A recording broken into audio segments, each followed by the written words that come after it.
perjalanan yang berat untuk kita ukir bersama, jadi sebuah cerita pahit getirnya kisah ini, namun kuat dan menguatkan sebagai perekat setiap hati yang condong pada mimpi.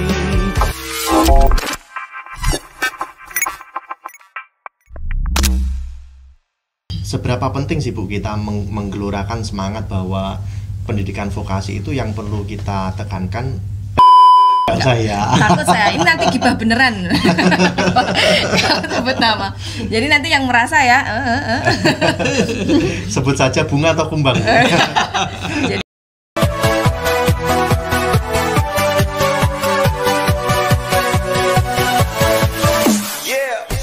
jika kita pernah berbagi air mata, sahabat jangan lupa bahagia bersama. Pilih masa depanmu di warna mimpimu. Sahabat jangan lupa bahagia bersama. Vokasi berjaya.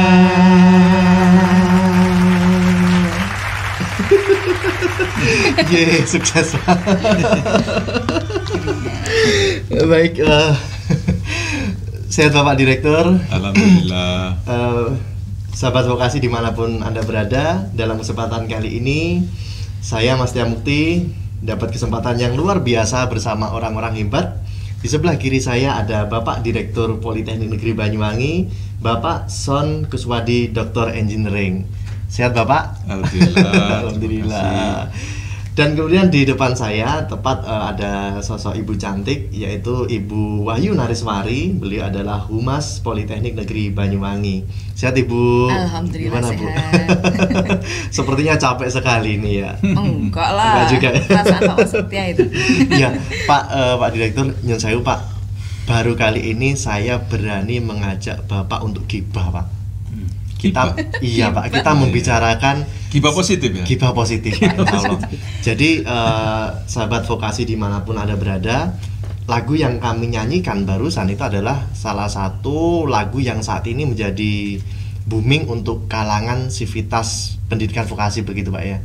Jadi yang menciptakan, kemudian salah satu yang mengaransemen adalah Bapak Wikan Sakarinto Pak ya. Jadi Bapak Wikan Sakarinto ini saat ini sebagai Bapak ya, yang bertugas sebagai Dirjen Vokasi Kementerian Pendidikan dan Kebudayaan, seperti itu Pak ya.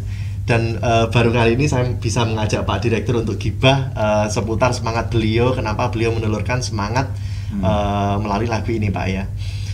Pak, pertanyaan pertama adalah Bapak excited nggak sih Pak mengikuti semangat apa yang digaungkan oleh Bapak Wikan untuk melalui teknologi digital kita mensondingkan, kita menggaungkan semangat vokasi ini Pak? Ya, secara pribadi saya bersyukur bahwa Pak Wikan Sakarinto dipilih sebagai Dirjen Pendidikan Vokasi ya, karena memang itu mewakili semangat zamannya, di mana pendidikan vokasi itu ada dalam tanda petik dituduh sebagai penghasil pengangguran terbesar. Oh gitu Pak ya. Padahal dalam konteks ini saya kira ada kesalahan atau misleading ya yang perlu diluruskan, tetapi saya kira Pak Wikan mampu dan terus berusaha untuk bisa menunjukkan performa yang sebenarnya dari pendidikan vokasi di Indonesia. Iya. Pak, ini ketika kita menggelorakan semangat ini melalui konten-konten YouTube, jangan-jangan itu juga tidak signifikan Pak hasilnya Pak? Iya, tapi karena tadi itu ya kita bersyukur bahwa Pak Wikan itu yang sebelum jadi dirjen, beliau adalah dekan di Fakultas Vokasi UGM sekaligus YouTuber yang kira sukses. Jadi gitu ya. backgroundnya memang beliau suka. Iya, gitu ya, sehingga kalau saya pikir itu akan signifikan ya.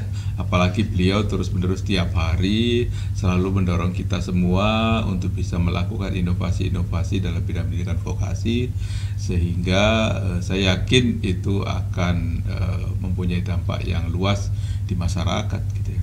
Oh gitu Pak ya.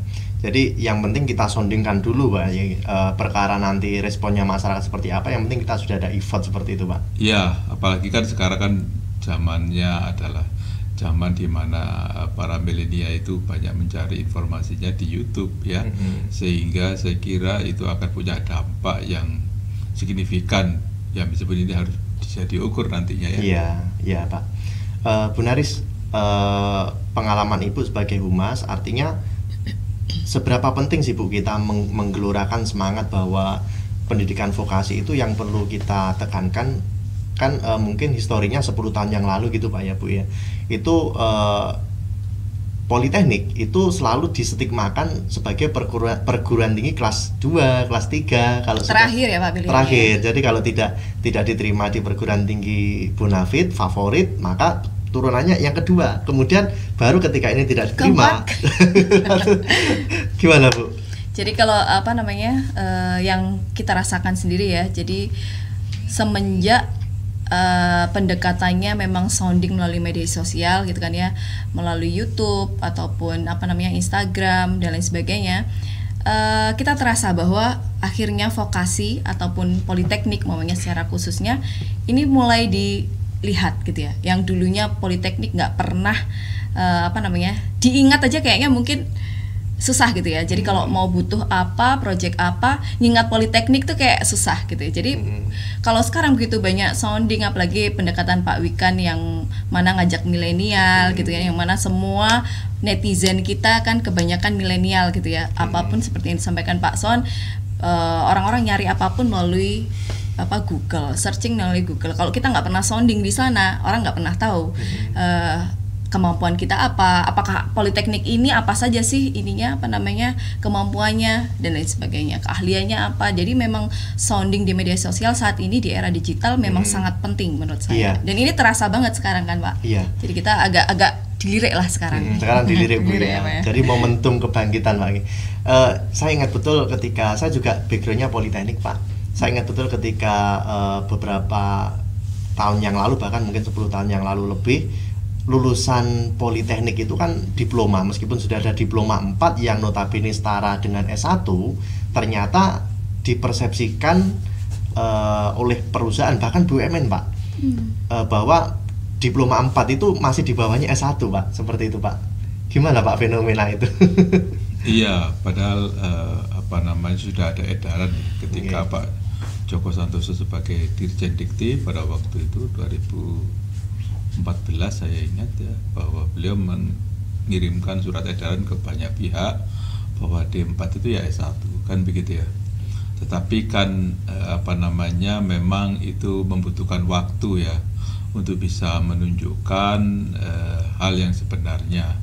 Memang itu masih perlu effort kita, karena tidak dikatakan beberapa BUMN tidak semuanya ya yang masih menganggap D4 itu masih di bawah S1 kan begitu ya. Sehingga ini effort ini harus kita tunjukkan ya, mulai dari kita mungkin harus mengadakan banyak sekali tatap muka, langsung diskusi dengan para direksi perusahaan-perusahaan. Juga saya kira tidak kalah pentingnya ya memang harus membuktikan sendiri ya. Kita harus bisa menunjukkan bahwa pendidikan D4 kita lebih baik daripada D3 itu kan gitu ya, ada bedanya. Dan dengan S1 meskipun artinya itu sesuatu yang berbeda. Kalau S1 itu lebih ke arah akademik, kita lebih kepada terapan bagaimana mereka bisa bekerja sama ya. Kalau S1 itu adalah mungkin merancang pada tahap yang sifatnya umum, sedangkan di D4 merancang yang sifatnya lebih detail. Keduanya harus menguasai teori yang sama kan gitu ya. Tapi detailnya itu dikuasai oleh lulusan D4. Sekali lagi kita harus dibuktikan dalam bentuk ya alumni kita yang bekerja kemudian bisa melihat oh iya kemampuannya seperti itu kan gitu ya. Artinya biar waktu yang menjawab itu Pak ya. Ya, jadi itu juga kritik bagi kita yang di dalam ya, artinya para dosen harus bisa menunjukkan apa beda antara S1 dengan D4 dalam arti domainnya saja, tetapi kemampuannya mestinya adalah setara gitu. Iya. Nah ini ngomong-ngomong kembali lagi ke gibahnya Pak Wikan Pak. Artinya beliau men-triggerkan memberikan pemantik bahwa dosen vokasi itu juga harus melek digital. Apapun yang harus kita lakukan juga harus dilihat oleh orang banyak gitu. Nah kalau kita ngomong vokasi Pak, itu kan kita aplikatif sekali Pak ya. Artinya bahkan ada mata kuliah praktikum yang mana harus benar-benar anak-anak kita ajari untuk melakukan berbasis skill gitu ya. Nah sekarang kondisi pandemi COVID ini kan kita mengharuskan benar-benar mengurangi tatap muka secara offline Pak ya. Nah akhirnya maka tidak salah ketika Pak Wikan juga mendorong untuk kita melek digital. Nah ini apakah ini nggak berbanding terbalik ya Pak dengan vokasi sendiri yang harus tatap muka, harus praktek, kemudian kita dibenturkan dalam kondisi yang memang mau tidak mau kita harus online gitu Pak. Iya, itu adalah memang kita juga harus bisa mengevaluasi selama pandemi ini kira-kira capaian pembelajaran yang diharapkan di pendidikan vokasi itu seperti apa ya, karena memang keterbatasan kita untuk bisa melakukan secara langsung di kampus itu memang punya keterbatasan ya, meskipun kita sendiri melakukan dengan sangat hati-hati, di mana kapasitas lab itu kita laksanakan 50% misalkan kan gitu ya, yang mengakibatkan beban dari dosen memang terus meningkat kan gitu ya. Tapi di samping itu ya tadi itu bahwa tidak semua praktikum itu harus dilakukan secara langsung ya, secara luring ya. Kita bisa juga melakukan daring, dan disinilah kemampuan dosen dituntut untuk bisa secara inovatif mencari terobosan-terobosan agar supaya capaian pembelajaran terutama praktek itu bisa dicapai. Meskipun saya yakin ya tidaklah sama seperti kalau kita langsung di di lab secara langsung bagaimanapun dia tidak bisa, tapi artinya inovasi-inovasi ini terus diterobos ya. Kayak adanya virtual reality dan sebagainya, termasuk dengan metode-metode bagaimana penyampaian dengan menggunakan teknologi-teknologi yang sekarang itu makin canggih tapi makin murah kan gitu ya, sehingga itu saya kira kita bisa ya, para dosen bisa belajar bagaimana meningkatkan inovasinya. Iya, menarik sekali nih Pak kalau kita ngomong inovasi. Di depan kita ini Pak, ini salah satu asetnya Poliwangi juga yang diinisiasi oleh Ibu Mas dan Bapak juga sangat terbuka sekali. Jadi kita punya studio podcast Sobat Vokasi, yang mana sebenarnya fasilitas ini sebagian dari menerobos, kita harus beradaptasi dengan kondisi saat ini Bu ya. Iya benar Pak. Gimana Bu?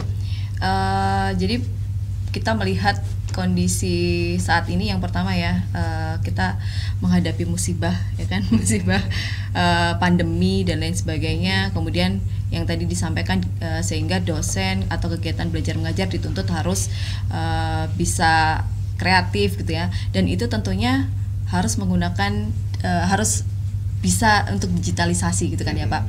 Jadi salah satu usaha atau strateginya pelatihan yang baru saja saya inisiasi, jadi yang Pak Mas juga ikut itu ya, pelatihan YouTuber kayak seperti itu, pelatihan YouTuber yang mana dia bukan hanya mengajarkan bagaimana cara membuat konten, tapi juga diajarkan algoritmanya, sehingga bagaimana strategi untuk bisa mencapai viewer yang memang diinginkan gitu kan. Dan kemudian dan ini seperangkat ini juga sebagai fasilitas kita supaya kita bisa berkomunikasi, yang mana komunikasi kita kan nggak boleh offline ya. Jadi kan dosen sebenarnya bisa saling bertukar pikiran, entah ngomongin tentang perkuliahan boleh, tentang yang lagi hangat sekarang juga boleh. Nanti di Humas kita juga sediakan, boleh mau mahasiswa mau dosen kita fasilitasi. Iya. Pak Direktur, ini mohon maaf Pak, saya ada sedikit pertanyaan yang takut menyinggung tapi harus saya tanyakan Pak. Pak, jadi Pak Wikan ini kan mendorong kita untuk melek teknologi, dan kalau kita sedikit flashback Pak, kami punya dosen dulunya yang mana beliau sangat konvensional metodenya, tidak mau beralih dengan OHP waktu itu Bu. Ada Bu, dosen saya yang tidak mau beralih dengan OHP gitu. Jangankan internet gitu, ke LCD aja susahnya luar biasa gitu. Nah sekarang malah didorong semuanya harus berbasis internet, kemudian diupload. Seberapa siap sih Pak kita Pak? Pak Direktur sendiri nih coba. Iya, karena kan tadi itu ya, kalau kita tidak bisa mengantisipasi era disruptif sekarang ini ya, maka pendidikan akan ditinggalkan gitu ya. Jadi bahwa semua hal bisa kita cari di internet, khususnya YouTube ya, misalkan, sehingga itu akan, kalau kita tidak waspada, kita akan makin ditinggalkan. Makin banyak perguruan tinggi yang sifatnya full online, yang bisa menawarkan banyak hal dengan cara yang relatif inovatif dan murah, kan gitu ya. Ya karena itu maka seperti yang dikatakan oleh Bu Naris tadi, Bu Naris mempunyai inisiatif mengajak kita untuk belajar bagaimana kita bisa membuat konten-konten yang menarik, kemudian kita masukkan di internet, kan gitu ya. Itu merupakan bagian dari upaya kita untuk siap dan ikut andil dalam pengembangan pembelajaran inovatif di tanah air khususnya ya, dan lebih khusus lagi di pendidikan politeknik, kan gitu ya. Jadi saya kira kita siap, dan apalagi kalau kita ingat ya, begitu kecepatan teknologi di luar biasa. Dulu saya ingat betul Metro TV mau mengadakan suatu siaran langsung misalkan gitu ya. Wah, itu menyewa satelitnya aja ratusan juta pada waktu dengan peralatan yang mahal dan sebagainya. Nah, sekarang langsung ya Pak ya, ya sekarang bisa setiap orang dibangun tidur dengan hanya bondo HP sekitar 1 jutaan sudah bisa live apa saja, bisa, padahal ya nggak penting-penting juga di live kan gitu ya. Jadi dan viewernya juga unlimited ya Pak ya. Semua itu memang menjadi fenomena yang luar biasa Pak ya. Artinya ketika kita alergi pun ya kita yang akan tergerus seperti itu Pak ya. Iya, tergerus ya. Yang memang harus kita ikut ya, ikut andil, ikut berkembang, ikut bersama-sama maju, belajar, sehingga kita tidak ketinggalan, yang menyebabkan kita akan ditinggal betul gitu sama masyarakat. Gitu. Ya, tapi ini Pak, ini saya berpikiran bahwa ini akan ada masalah baru ketika dunia semakin borderless, tidak ada pembatas, tidak ada sekat. Artinya setiap orang itu bisa belajar dari internet Pak. Berarti kan tidak butuh guru lagi, tidak butuh dosen lagi Pak. Apalagi dosen yang sebenarnya beliau sangat expert gitu ya, tetapi metodenya sudah mungkin tidak relevan dengan kondisi saat ini Pak. Ya, disitulah ya, artinya bagaimanapun ya, memang sifat dari anak-anak milenial itu kan nggak pernah tahan lebih dari 5 menit gitu ya mempelajari sesuatu, kan gitu ya. Di satu sisi memang itu bagus dalam hal dia bisa mendapatkan banyak hal, kemudian bisa dirangkai menjadi sesuatu yang luar biasa ya. Sebagai contoh Gojek ya, punyanya Mas Menteri kita kan gitu ya. Itu adalah kan sesuatu yang simple, tapi dibalik itu kan sebetulnya teknologinya luar biasa kan gitu ya.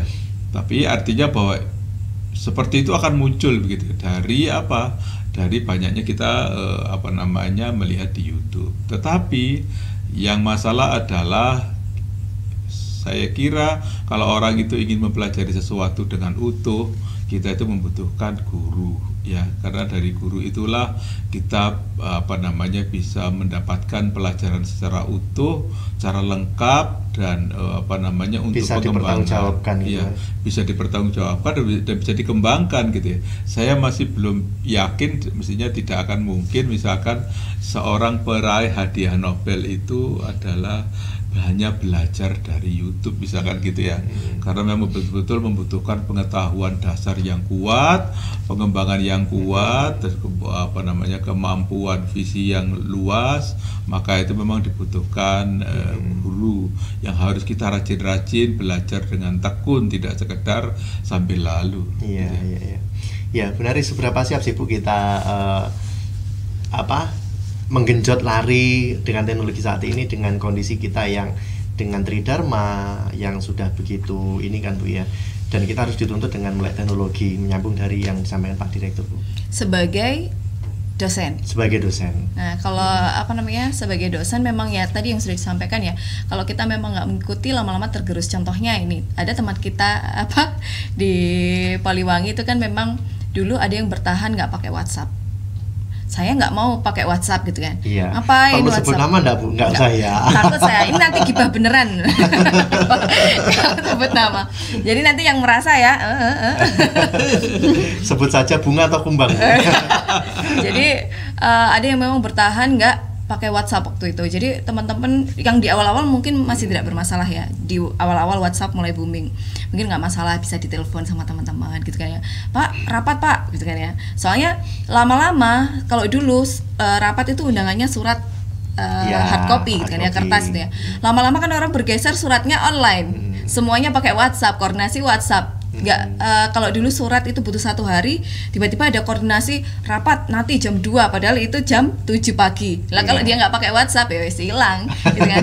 Pak, kemarin nggak ikut apa, nggak dapat kabar apa-apa, nggak punya WhatsApp ternyata. Jadi lama-lama benteng bertahan dari WhatsApp itu tadi akhirnya kan ya roboh juga karena memang kebutuhan gitu Pak ya. Jadi kalau bukan lebih kepada penyadaran ya, tetapi represif, harus dipaksa dulu, harus dituntut keadaan baru berubah gitu. Jadi sebenarnya kalau ditanya siap atau enggak, mau nggak mau harus siap gitu kan Pak. Jadi mau nggak mau kita ya memang harus ikuti, karena memang aliran itu kan terus mengalir ya, dan kita ada di dalam alirannya itu ya, kita akan mengalir aja, kita ikuti aja ya apa yang dituntut oleh era saat ini, ya kita usahakan selalu ikuti dan memberikan yang terbaik gitu aja. Ya, sama seperti bagaimana hampir 1 tahun yang lalu Pak, kita dipaksa untuk belajar menggunakan Zoom, menggunakan Google Meet. Akhirnya karena pembiasan akhirnya sudah menjadi budaya gitu. Di awal-awal kan bingung ya Pak ya. Jadi melihat yang mana yang slide, ngelihat mahasiswa ngaturnya ini dan sebagainya itu bingung.